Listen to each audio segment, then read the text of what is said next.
हरिः ओम्। विश्वानि देव सवितुर्दुरितानि परासुव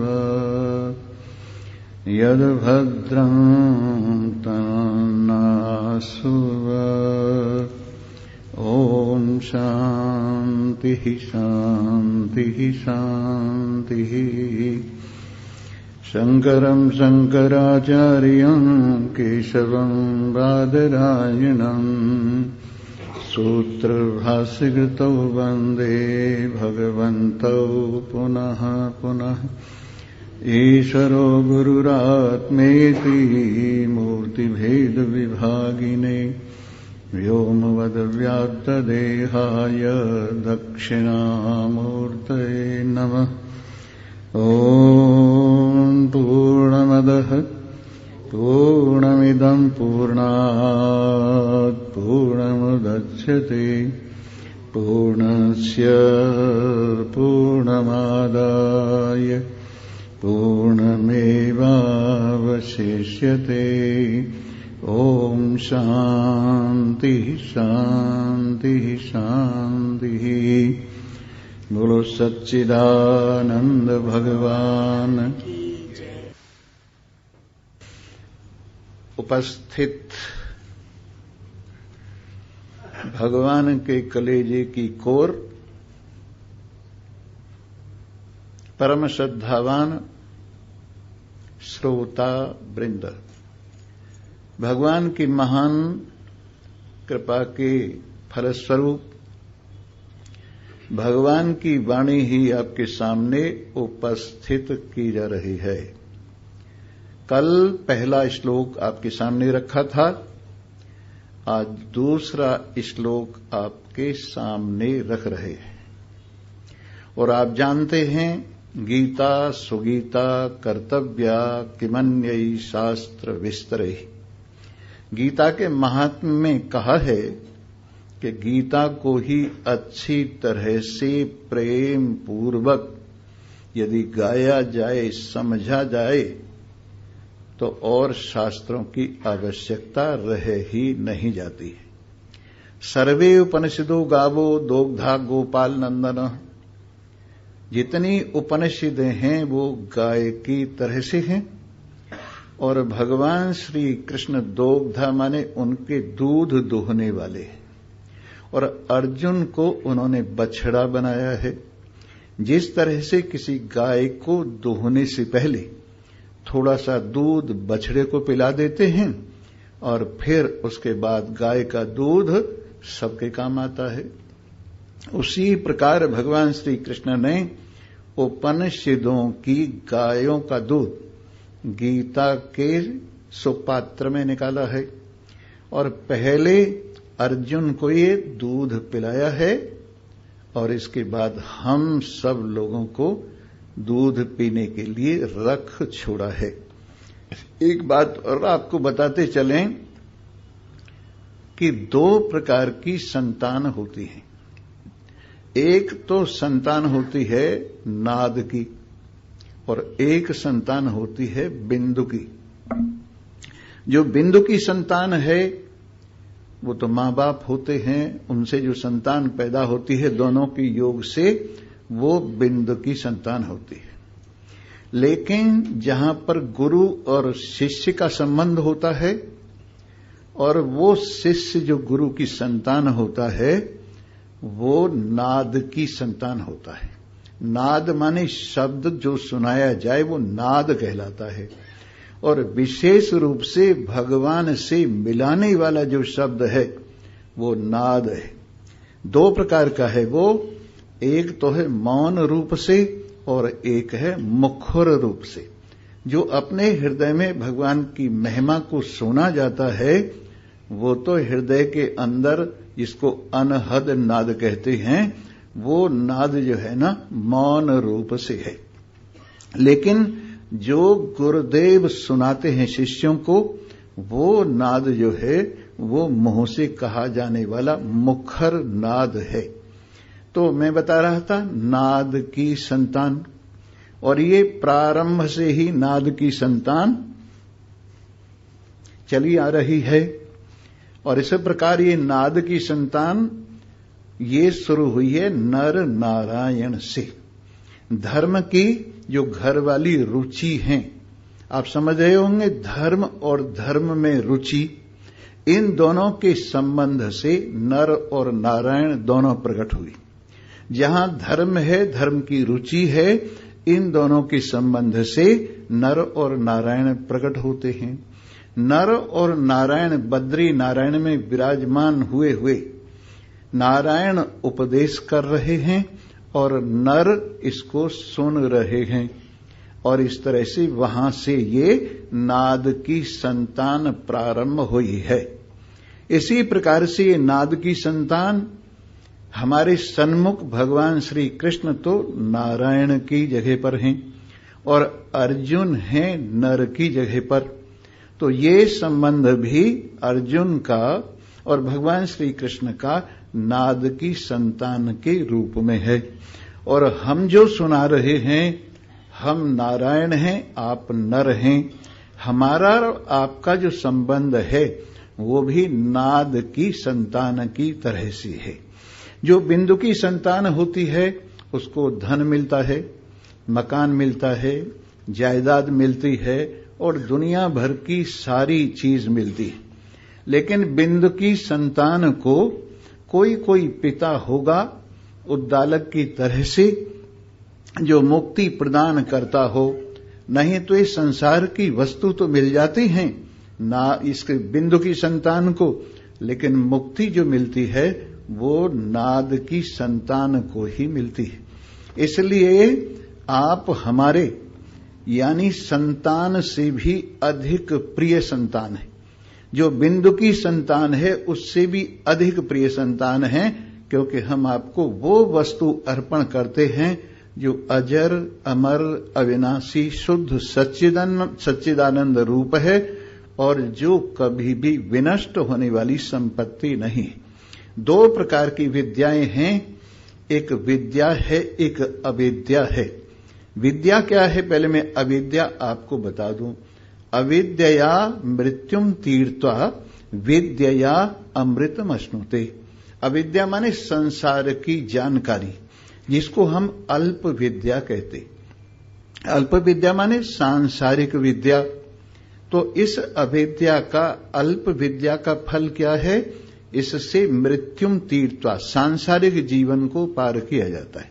संसार की विद्या से सांसारिक जीवन को पार किया जाता है और उसके अंदर आपका घर गृहस्थ है, उसके अंदर आपके संसार की सारी परंपराएं आ जाती हैं और जितनी विद्याएं हैं जो सब की सब ऑब्जेक्टिकल नॉलेज हैं वो सब की सब अविद्या में आती हैं और इनका फल है संसार को अच्छी तरह से भोगना और समझना और इससे आगे की ओर कदम बढ़ाना।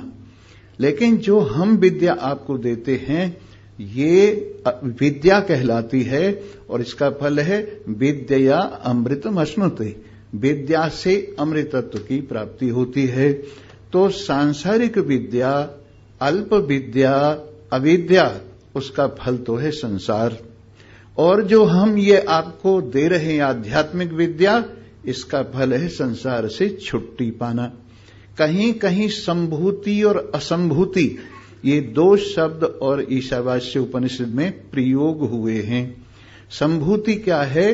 जो प्रकट होने वाले पदार्थ हैं वो सब संभूति कहलाते हैं और जो प्रकट नहीं होते हैं पदार्थ, एक रस रहते हैं, वो असंभूति कहलाते हैं। तो संभूति और असंभूति इन दोनों को समझना चाहिए। जो पदार्थ अजर अमर अविनाशी शुद्ध सच्चिदानंद रूप असंभूति पदार्थ है वो हमें समझना चाहिए और जो पदार्थ पैदा होता है संसार में हमारे सामने है वो पदार्थ असंभूति है, वो भी हमें समझना चाहिए। और एक बात और है, जो संभूति मात्र में लगे हुए हैं वो भी कामयाब नहीं होते हैं, संसार के ही रह जाते हैं और असंभूति को जो ठीक तरह से नहीं समझते हैं वो भी संसार में रह जाते हैं। इसलिए दोनों को ठीक ठीक समझे, संभूति के द्वारा संसार का काम चलाए और असंभूति के द्वारा भव सागर से पार हो जाए। इस प्रकार ये आध्यात्मिक विद्या जो भव सागर से पार ले जाने वाली है, वेद की 1,00,000 श्रुति मानी जाती हैं। उसके अंदर 80,000 श्रुतियां तो कर्म कांड में प्रयुक्त हुई हैं, 16,000 श्रुतियां उपासना में प्रयोग हुई हैं और 4,000 श्रुतियां वो वेदांत में प्रयोग हुई हैं। वेदांत का तात्पर्य क्या है? वेदों का अंतिम भाग, वेदों का शिरस्थल, वेदों का सार वेदांत कहलाता है। तो मैं कहूंगा तीनों का अपना अपना उपयोग है। कर्मकांड का क्या उपयोग है, उपासना का क्या उपयोग है, ज्ञान का क्या उपयोग है, ये आप सुनिए। अंतःकरण में 3 दोष हैं हमारे, मल, विक्षेप, आवरण। मल दोष क्या है? जो कर्तृत्व अभिमान है, मैं करता हूं, इसका नाम मल दोष है। और विक्षेप क्या है? जो चंचलता है, संसार के पीछे जो मन का भागना है, ये विक्षेप है। और अपनी और बीच में जो पर्दा है परमात्मा के और अपने बीच में, ये कहलाता है आवरण। तो अब ये तीनों का उपयोग सुनिए। जो सकाम शुभ कर्म करते हैं, वैदिक कर्म करते हैं, वो परलोक में स्वर्ग को प्राप्त होते हैं, संसार के सुखों को प्राप्त होते हैं और वहां क्षीणे पुण्य मृत्युलोका विशन्ति। जब पुण्य क्षय हो जाते हैं तो फिर उनको मृत्युलोक में वापस आना पड़ता है। और यदि निष्काम भाव से शास्त्र विहित शुभ कर्म करें, उनके अंदर है एक तो यज्ञ याग कराना, संध्या बंदन कराना, जिनको नित्य कर्म कहते हैं। एक होते हैं आपूर्त कर्म, जैसे बगीचा बनवाना, बगीचा लगाना, मंदिर बनवाना, धर्मशाला बनवाना और अच्छे अच्छे समाज की सेवा के लिए जो काम करना है, वो आपूर्त कर्म है। तो इस तरह से नित्य और आपूर्त कर्म करते हुए जो निष्काम भाव से करते हैं, बिना इच्छा के करते, भगवान को समर्पण करते हुए करते हैं, उसका फल यह है कि उनके अंतःकरण का जो मल दोष है दूर हो जाता है और मैं करता हूं ये भाव सदा सदा के लिए निकल जाता है। इसलिए कर्म कांड के 2 उपयोग हुए।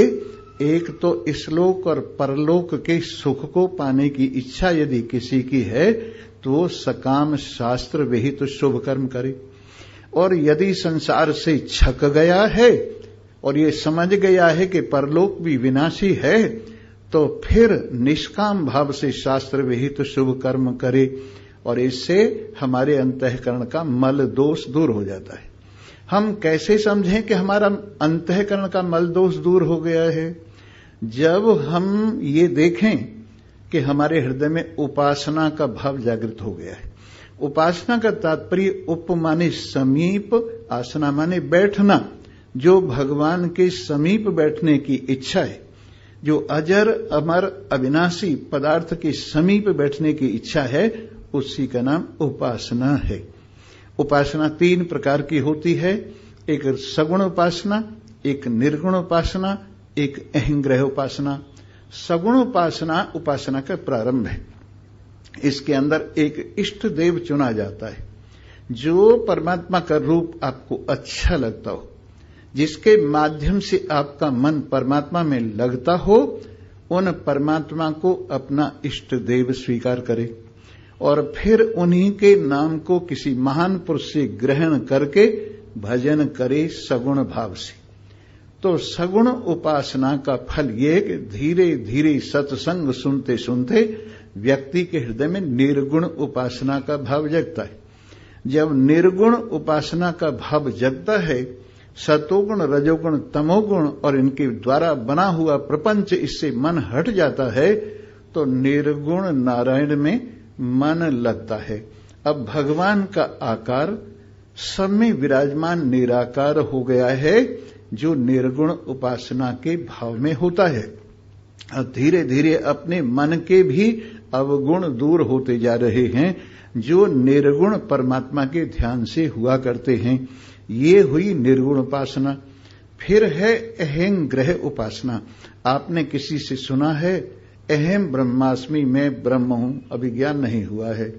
तो आप अहम ब्रह्मास्मि भाव से परमात्मा के इस मंत्र को, अहम ब्रह्मास्मि को अपने आप में परमात्मा के साथ एकता का भाव महसूस करते जाएं।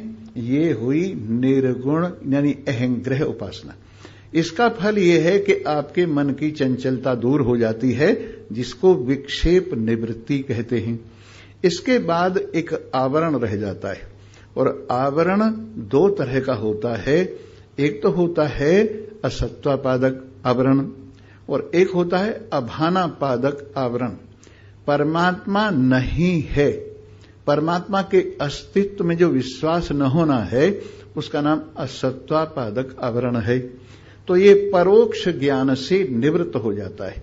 जब हम तत्व और त्वम को, जीव और ईश्वर को अच्छी तरह से उपनिषदों से समझते हैं, और तत्व को भी और त्वम को भी जान लेते हैं, और परमात्मा हैं, ये हमें विश्वास हो जाता है, तो इससे असत्वापादक आवरण निवृत्त हो जाता है।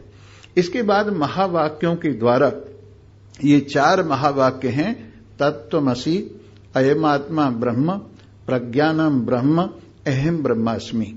इनका अर्थ यह है तत्व त्वम असि, जो संसार के रचना करने वाला है।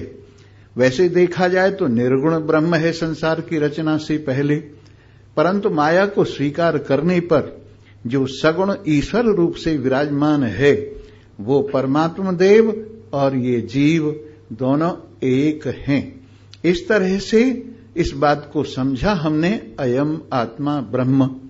फिर समझा प्रज्ञानम ब्रह्म, जो सब प्रकार के ज्ञान जिसको होते हैं, जो शब्द को, स्पर्श को, रूप को, रस, गंध सबको जानता है, इनकी वैराइटीज को भी जानता है, वो जो प्रज्ञान है, हमारा आत्मा है, वही ब्रह्म है। इसी प्रकार तत्त्वमसि, अयम आत्मा ब्रह्म, और फिर इसके बाद में है प्रज्ञानम ब्रह्म। वो तो आपको सुनाया, अयम आत्मा ब्रह्म, यही आत्मा जो सब में मैं हूं करके बोल रहा है। मैं देखता हूं, मैं सुनता हूं, इन सब के अंदर जो कॉमन है, मैं सुनता हूं, मैं छूता हूं, मैं देखता हूं, मैं छूता हूं, और मैं रस लेता हूं, मैं सूंघता हूं, इन सब ज्ञानों के अंदर जो कॉमन है मैं, वो समझिए ब्रह्म ही है, हम सब में जो विराजमान है। इस प्रकार से चारों महावाक्यों के द्वारा भाग त्याग लक्षणा के माध्यम से जब अपने आप को ब्रह्म रूप से अनुभव किया जाता है, तो ये जो अभानापादक आवरण है, ये भी निवृत्त हो जाता है, और अपने आप में परम शांति की प्राप्ति होती है। इस प्रकार से वेद के तीनों जो भाग हैं, उनका उपयोग हो गया। कर्मकांड है, उसका उपयोग मल की निवृत्ति में हो गया। उपासना कांड है, उसका उपयोग विक्षेप की निवृत्ति में हो गया। फिर ज्ञान है, उसका जो उपयोग है आवरण हटने में हो गया। मोटी सी बात समझिए, आपके हाथ में एक दर्पण है, अगर उस दर्पण में आप मुंह देखना चाहें तो मैल नहीं होना चाहिए। अगर मैला है तो दर्पण में मुंह नहीं देख सकते, इसलिए पहले उसके मैल को साफ करो। इसके बाद अगर हिलता हुआ दर्पण है तो भी आप मुंह नहीं देख सकते, इसलिए उसको एकाग्र करो, उसका विक्षेप, उसकी चंचलता दूर करो। इसके बाद अगर पर्दा है दर्पण के और आपके मुंह के बीच में, तो भी नहीं देख सकते, इसलिए पर्दा हटाओ। जैसे दर्पण में मुंह देखने के लिए 3 शर्तें आवश्यक हैं। दर्पण स्वच्छ होना चाहिए, दर्पण एकाग्र होना चाहिए, दर्पण और अपने मुंह के बीच में पर्दा नहीं होना चाहिए। वैसे ही अंतःकरण आपका दर्पण है, उससे मल दोष दूर होना चाहिए, जो कर्तृत्व अभिमान है, और उससे विक्षेप जो चंचलता है वो दूर होनी चाहिए। फिर परोक्ष और अपरोक्ष ज्ञान से असत्वापादक आवरण और अभानापादक आवरण दोनों निवृत्त होने चाहिए। अभानापादक आवरण में है, पर कौन है क्या है ये समझने के लिए ये जो अभानापादक आवरण, इसको हटने के लिए अपरोक्ष ज्ञान है, जो आत्माकार वृत्ति के माध्यम से जो चारों महावाक्यों से होती है वो हुआ करता है। इस प्रकार ये जो माया की निवृत्ति, अविद्या की निवृत्ति है, ये हमको परमानंद की ओर ले जाती है। तो आज हम संसार की बात आपको बता रहे हैं, क्योंकि इसको हटाना है। संसार की बात बता रहे हैं, ये संसार कैसा है। कल हमने बताया था ये उल्टा है। ये संसार क्या है? उल्टा है। सीधा हो जाए तो ब्रह्म, उल्टा हो जाए तो जीव। अगर सीधा हो जाए, ये एक पहले फोटो आया करता था, वो ऐसा था, अगर सीधा करके देखो तो अकबर और उल्टा करके देखो तो बीरबल। एक ही फोटो था, लेकिन अगर सीधा करके देखो तो बादशाह, अगर उल्टा करके देखो तो वजीर। उसी तरह से हम हैं। अपने आप को सीधा करके देखो तो ब्रह्म हैं, और अपने आप को उल्टा करके देखो तो जीव हैं। बस यही फर्क है। इसलिए सीधे हो जाने पर हम अपने आप को ब्रह्म रूप से जानते हैं, जैसे नुक्ते के हेर फेर से खुदा से जुदा हुआ। उर्दू जो लोग जानते हैं उनको पता होगा, खे पेश दाल अलिफ खुदा होता है, और खे का नुक्ता ऊपर लगता है, और जब ये नुक्ता नीचे आ जाए तो जीम पेश दाल अलिफ जुदा होता है। एक नुक्ता अगर ऊपर आ गया तो खुदा, एक नुक्ता नीचे चला गया तो जुदा। वैसे ही आपका ख्याल ऊपर आ गया तो खुदा, और नीचे चला गया तो जुदा। इतनी सी बात है।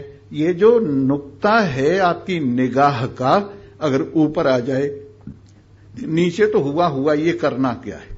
नीचे तो हम सबका ख्याल हुआ हुआ ही है, इस शरीर के प्रति, संसार के प्रति, इस लोक के प्रति, परलोक के प्रति, शब्द स्पर्श रूप रस गंध के प्रति, सतोगुण रजोगुण तमोगुण के प्रति जो सत्यत्व बुद्धि है हमारी, ये उल्टा तो हुआ ही हुआ, ये उल्टा है।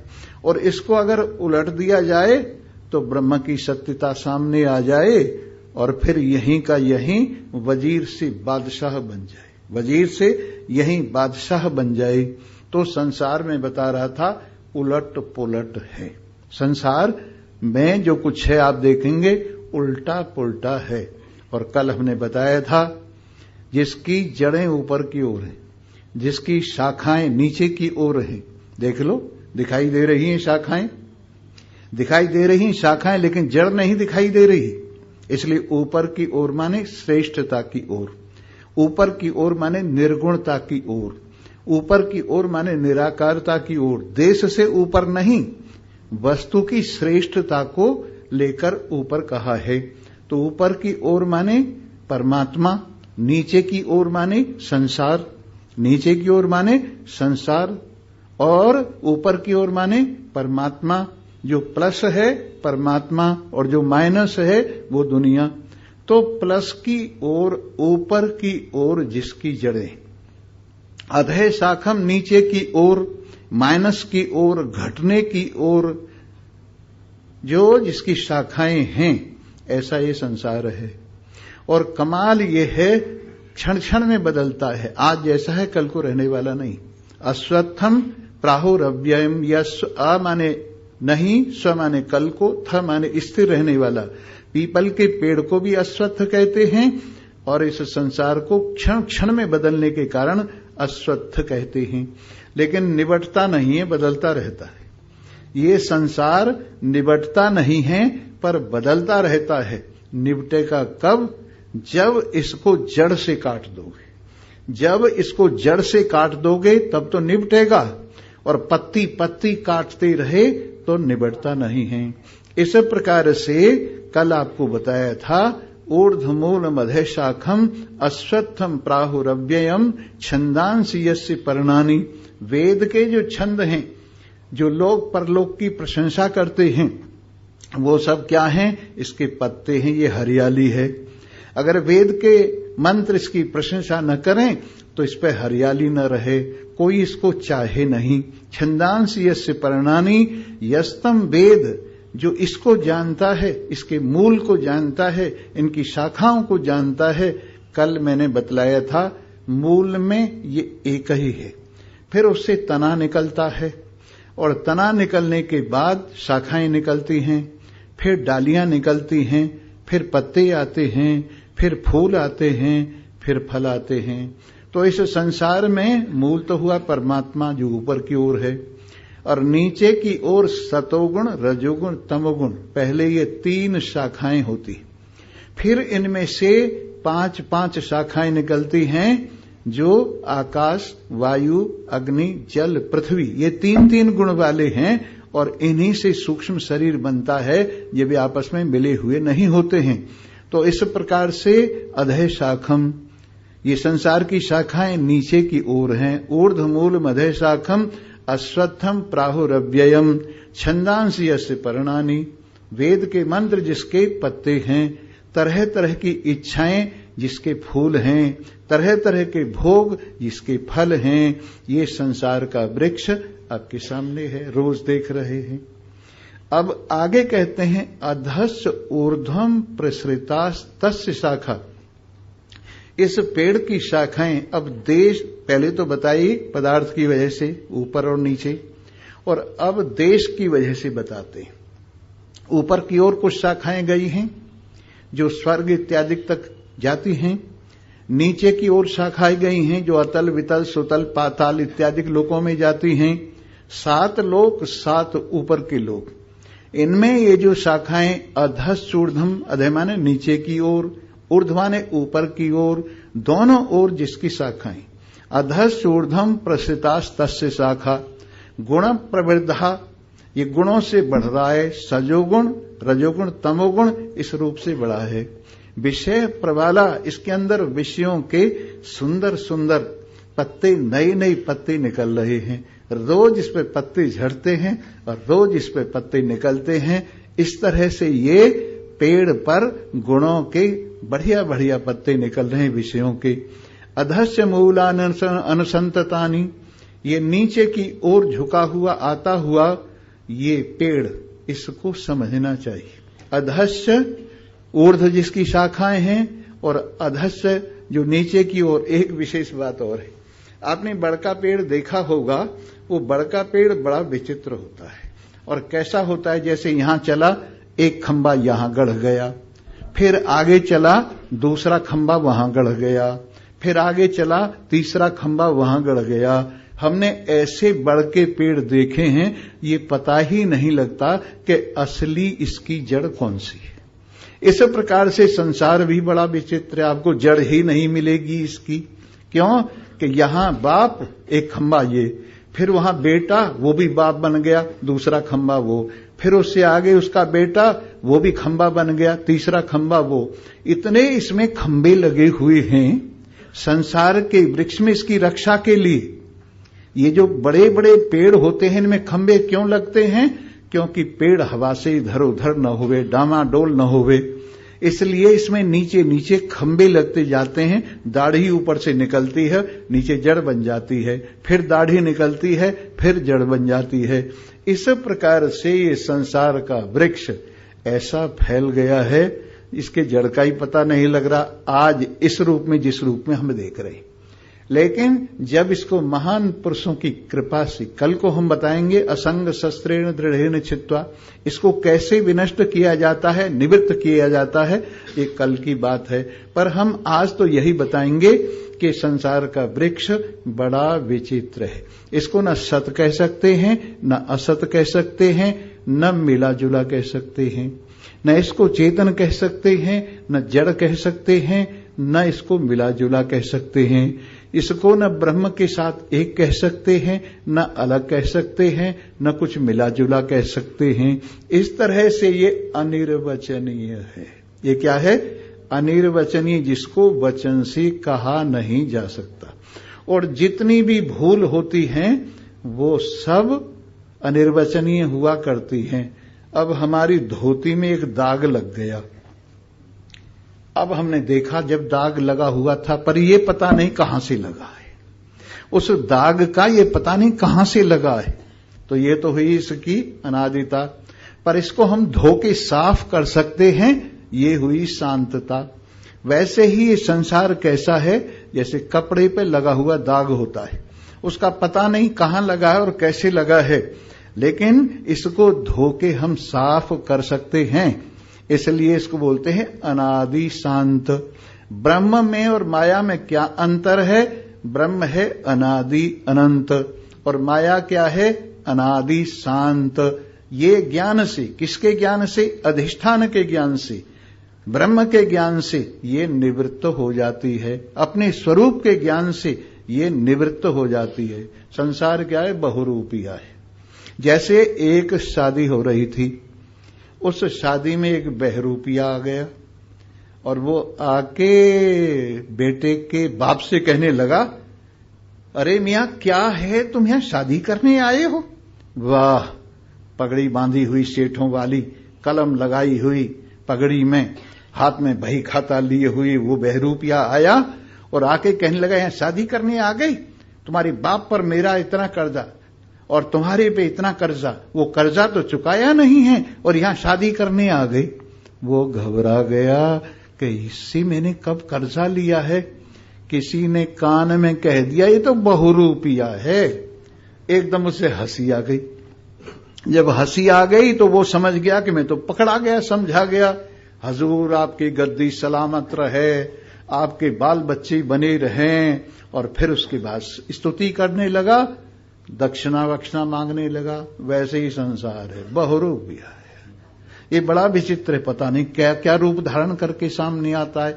कभी बाप का आता है, कभी मां का आता है, कभी बेटी का आता है, कभी बेटा का आता है, कभी घरवाली का आता है, कभी धन दौलत का आता है, कभी जाति बिरादरी का आता है, कभी प्रांत का आता है, कभी देश का आता है। इतने रूप धर के सामने आता है और डराता है, धमकाता है। तुम्हारा ये कर्तव्य है, ये नहीं करोगे तो ये हो जाएगा, ये नहीं करोगे तो ये हो जाएगा। आदमी डर जाता है। लेकिन जब उसे पता चले तो संसार बहुरूपिया है, क्षण क्षण में रूप बदलने वाला है, तो उसे हंसी आ जाती है। अरे मैं किससे डर रहा था? ये डरने की चीज है? ये कुछ डरने की चीज है तो कल्पित है, ख्याली है। और वो जब मुस्कुराता है तो ये संसार मुरझा जाता है।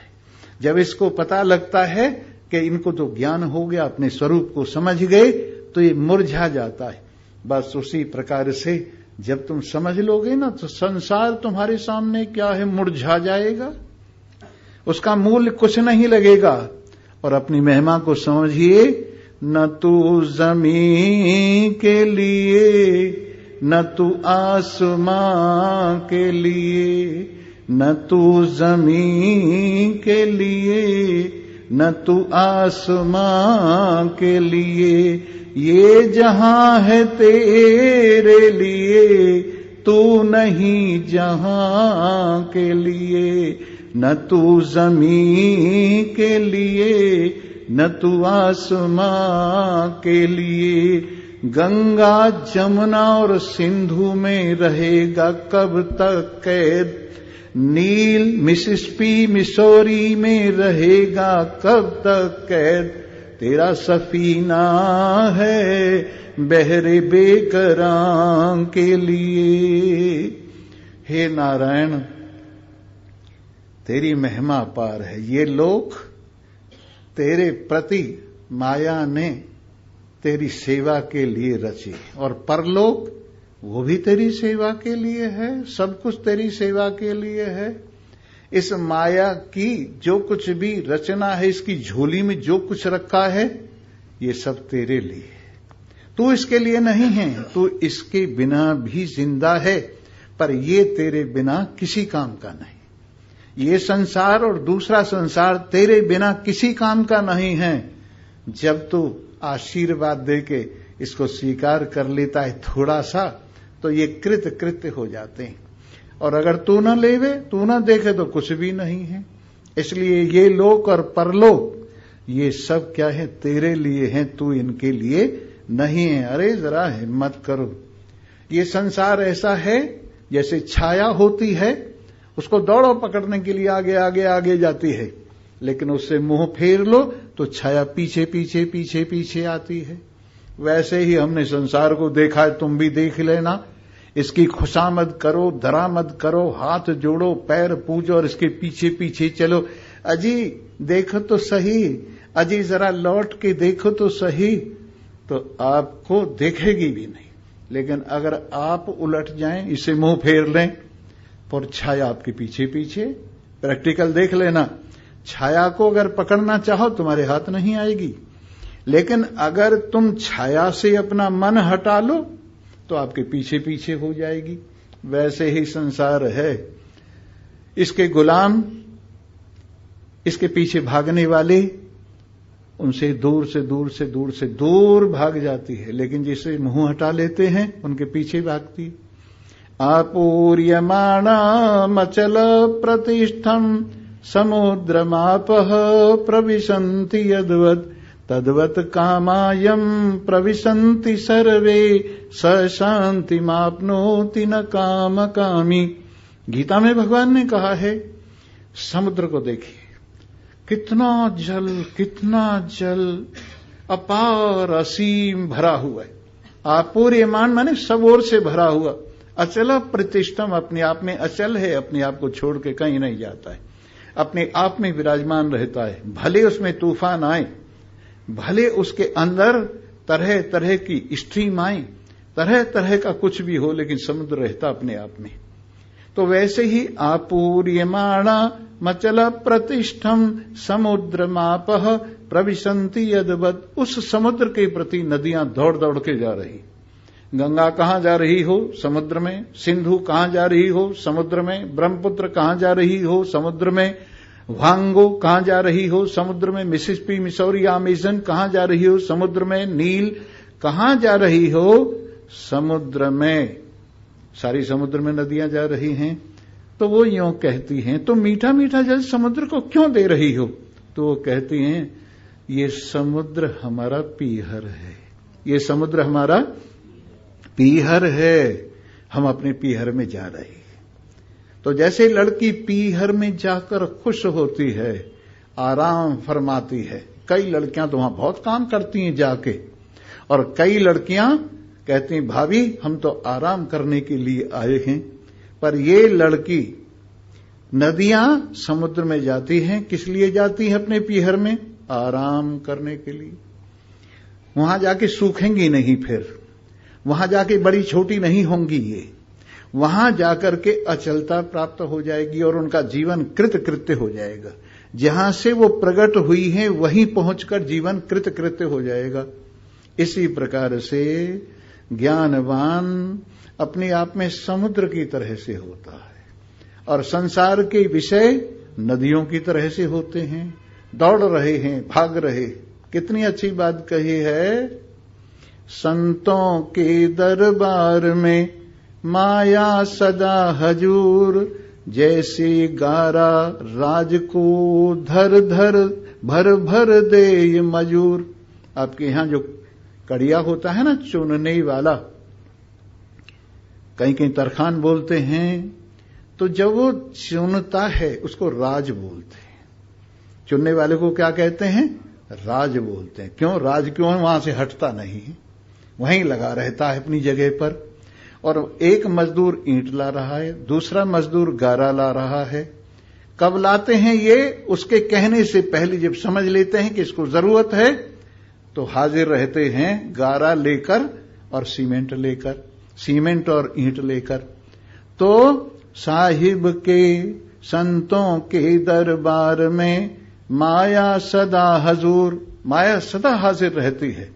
जैसे गारा राज को भर भर दे मजूर, जैसे मजूर भर भर के लाता है, वैसे ही संतों के दरबार में माया सदा हाजिर है। उनकी तो बात जाने दीजिए।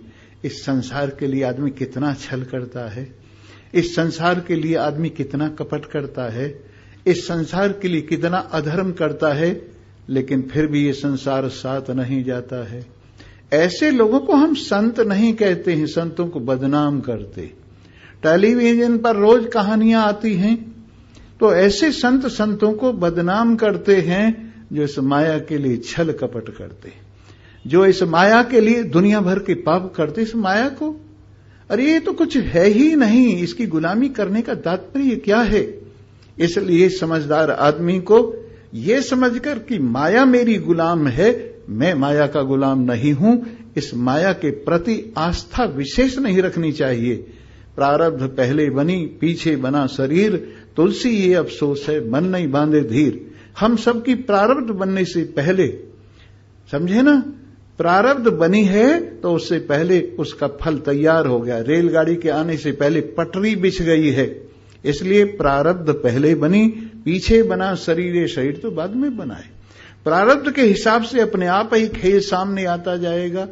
इसके लिए छल करना, कपट करना दुनिया भर के, ये तो किसी गृहस्थी को भी नहीं करना चाहिए। साधु महात्मा की तो बात अलग है, पर एक बात बताएं आपको, ये वेश ऐसा है कि इसमें सब छिप जाते हैं। इस साधु के वेश में सब छिप जाते हैं।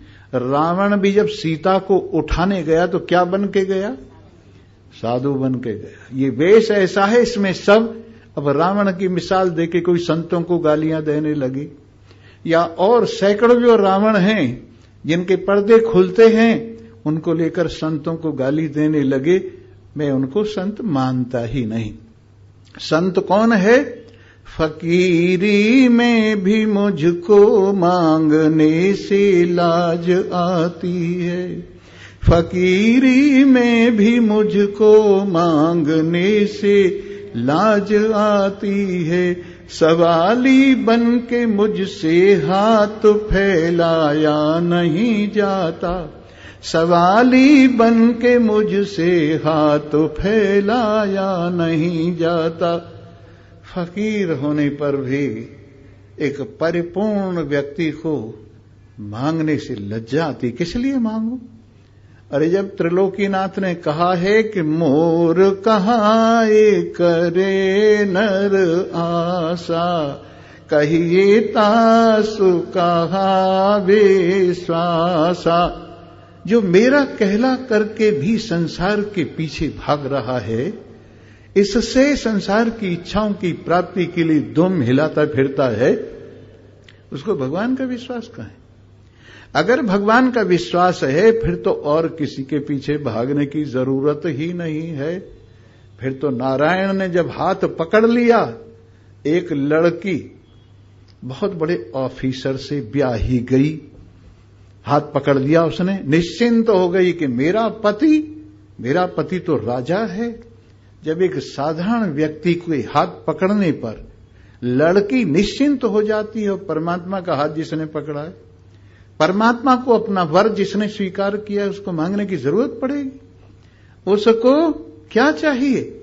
इसलिए जो ये मांगते फिरते हैं वस्तुतः ये संत नहीं। समुद्र को देख लीजिए, किसी नदी के हाथ नहीं जोड़ता है, पैर नहीं पूजता है, अपने आप ही नदियों का पानी समुद्र में गिरता जाता है और उससे बढ़ता भी नहीं। आपको आश्चर्य होगा, इतना पानी समुद्र में जाकर समुद्र को बढ़ाता नहीं है कि भाई समुद्र में बाढ़ आ गई, इतना पानी चला गया, ऐसा कुछ नहीं। ऐसे ही महान पुरुष में इन विषयों से कोई बाढ़ आती है क्या? जब कुछ है ही नहीं उनकी दृष्टि में तो बाढ़ क्या आएगी? स्वामी जी वहां आपको बड़ा माल मिला, खुश हो गए होगे? मैंने कहा ऐसा कुछ नहीं है। माल मिल जाए तो क्या परवाह, उतर गई खाल तो क्या परवाह। मिल गया माल तो क्या परवाह, उतर गई खाल तो क्या परवाह। अरे इसकी क्या चिंता करते हैं, किस लिए चिंता करते हैं? निश्चिंत रहते। इसलिए हमें चाहिए कि समुद्र से हम दृष्टांत सीखें।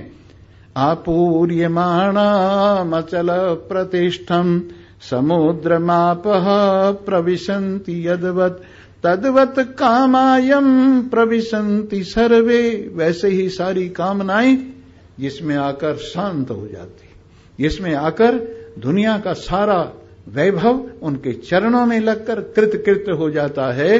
स शांतिमाप्नोति न काम कामी, उसको शांति मिलती है, चाहत वाले को शांति नहीं मिलेगी।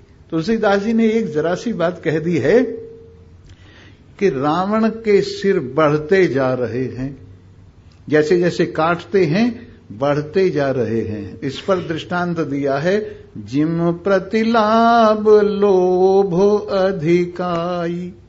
लाभ पर संतोष नहीं होता है, लाभ पर लोभ बढ़ता है। लाभ पर लोभ बढ़ता है। लोग समझते हैं कि लाभ होने से स्वामी जी बस 1 करोड़ हो जाए मैं चुप हो जाऊंगा, फिर कुछ नहीं करूंगा मैं। और जब 1 करोड़ हो जाते हैं, फलाने पर तो 10 करोड़ हैं, 1 करोड़ क्या है, अब के स्वामी जी 10 करोड़ हो जाने दो, फिर इसके बाद मैं चुप हो जाऊंगा। तो संसार के लाभ पर कहीं संतुष्टि नहीं है, लाभ के साथ लोभ बढ़ता जाता है। इसलिए इस ख्याल को छोड़ दो कि इतना मिल जाएगा तो मैं चुप हो जाऊंगा। ये चुप नहीं होता है और लालच बढ़ती है। इसलिए वो ही प्राणी सुखी रहता है जो अपने आप में शांत हो जाता है। तो वैसे ही ये संसार जो विचित्र है, जो संसार भगवान की कृपा से ही ये माया समझ में आती है, संतों की कृपा से ही समझ में आती है। इसकी शाखाएं ऊपर नीचे इधर उधर फैली हुई हैं। और कर्मानुबंधीन मनुष्य लोक के, और मनुष्य लोक में एक विशेषता बताते हैं, कर्मों का करने का फल मनुष्य शरीर में ही मिलता है। और शरीरों में फल तो मिलता है, लेकिन कर्म करने का अधिकार नहीं। कर्म करने का अधिकार केवल मनुष्य शरीर में है। और मनुष्य शरीर में किए गए कैसे कर्म है कि 84 लाख योनि मनुष्य शरीर में किए गए कर्मों का फल है। ये जो 84 लाख 83 लाख 99,999 शरीर हैं, ये मनुष्य शरीर में किए गए कर्मों का फल है। इस तरह से कर्म और कर्म का बंधन इस मनुष्य लोक में ही है। और यहां से मुक्ति का रास्ता भी इस मनुष्य लोक से ही खुलता है। पर वो खुलता कब है? एक के पीछे मुर्दे के पीछे कहते जा रहे थे, राम राम सत है, राम राम सत है। एक ने कहा राम नाम सत है पर कुंजी संता दे हत है। राम नाम तो सत है पर ताली संतों के पास में है, उनसे पूछो तभी ये बात बनेगी। इन्हीं शब्दों के साथ आज की कथा पर्यवसान को प्राप्त हो रही है। और स्वामी जी महाराज ने कृपा कर दी है, जो आए हैं इनका हर साल हमारे पर कृपा करते और यहां बैठ के देखते रहते स्वामी जी कैसी कथा करते। इस तरह से धन्यवाद है इनको और आप सभी को धन्यवाद है। और कल को और बढ़िया कथा सुनाऊंगा। बोलो सच्चिदानंद। सर्वे भवन्तु सुखिनः, सर्वे सन्तु निरामया, भद्राणि पश्यन्तु मा कश्चित् दुःखभाग् भवेत्। ओम शांति शांति शांति।